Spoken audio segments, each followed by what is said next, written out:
मारने का संकल्प कर रखा है अश्वत्थामा ने। लेकिन मेरे भाई बहन याद रख लेना, जिसे गोविंद बचाना चाहता है, जिसे परमात्मा बचाना चाहता है, उसे कोई मार नहीं सकता है। भगवान ने सभी पांडवों से कहा, द्रौपदी से कहा कि चलो आज विजय की प्रथम रात्रि है, यहां नहीं रहते, थोड़ी दूर जाकर के भगवान का भजन करेंगे, कीर्तन करेंगे, नाम संकीर्तन करेंगे।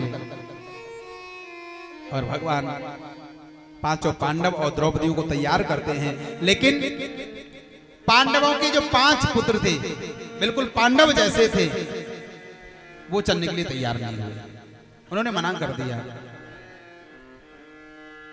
और जिस बिस्तरों पर पांडव सोते थे, उन्हीं बिस्तरों पर जाकर के 5 पुत्र सो गए। भगवान की आज्ञा का पालन नहीं किया। 5 पांडव द्रौपदी चल पड़े हैं।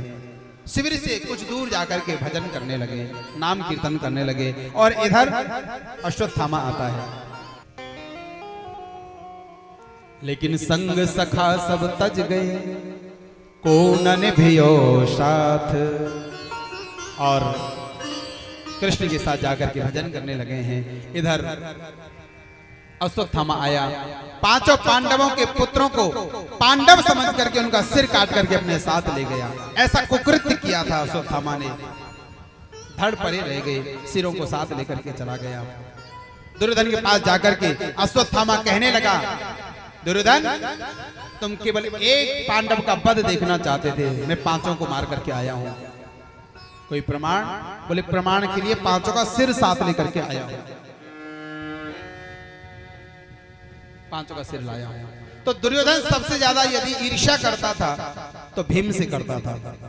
और महाभारत की घटना है कि दुर्योधन आदि 100 भाई थे, 100 के 100 अकेले भीम ने मारे थे, किसी और ने नहीं मारे थे, इसलिए सबसे ज्यादा ईर्ष्या थी।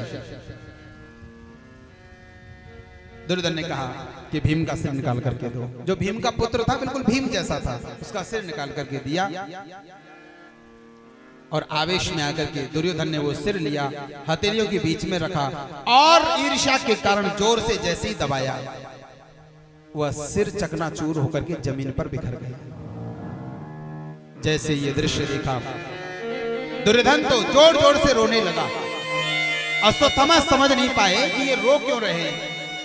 बहुत जोर से रो रहा था दुर्योधन। तब पूछ लिया कि महाराज क्या हुआ, आप दुखी हैं, परेशान हैं? अरे आपके शत्रुओं का मैंने विनाश कर दिया। दुर्योधन ने कहा, नहीं अश्वत्थामा, ऐसा नहीं है। मुझे ऐसा लगता है जरूर तुमसे कोई गलती हुई है, क्योंकि मैं जानता हूं गदा युद्ध के अंदर मैंने भीम के सिर पर 1000 गदाओं का प्रहार किया था, लेकिन भीम का एक केस नहीं गिरा था जमीन पर, और वही सिर इतनी आसानी से टूट गए। जरूर इसमें कोई गलती हुई है। ऐसा लगता है ये भीम का सिर नहीं है।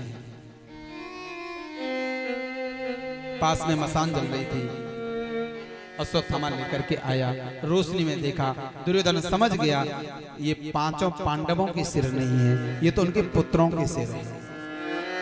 विलाप करने लगा है, जोर जोर से रोने लगा और कहने लगा, दुर्योधन अश्वत्थामा, तुमने तो हमारे कुल में, परिवार में, खानदान में पिंडदान करने वाले, श्राद्ध करने वाले, तर्पण करने वाले भी जो ये 5 पुत्र थे, इनको भी नहीं छोड़ा है।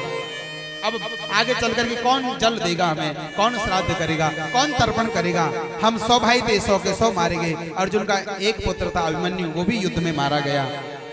मैं ये सोच रहा था कि हमारे मरने के बाद हमें जलदान, पिंडदान, तर्पण, श्राद्ध यही 5 करेंगे, लेकिन अश्वत्थामा वो भी तुमने समाप्त कर दिया। और महाभारत में ऐसा लिखा है, रोते रोते दुर्योधन का देहांत हो जाता है। और ये भी लिखा है कि दुर्योधन को ऐसा श्राप लगा था कि अत्यंत हर्ष यानी प्रसन्नता और अत्यंत शोक यानी दुख एक साथ उपस्थित होगा, तब उसकी मौत होगी।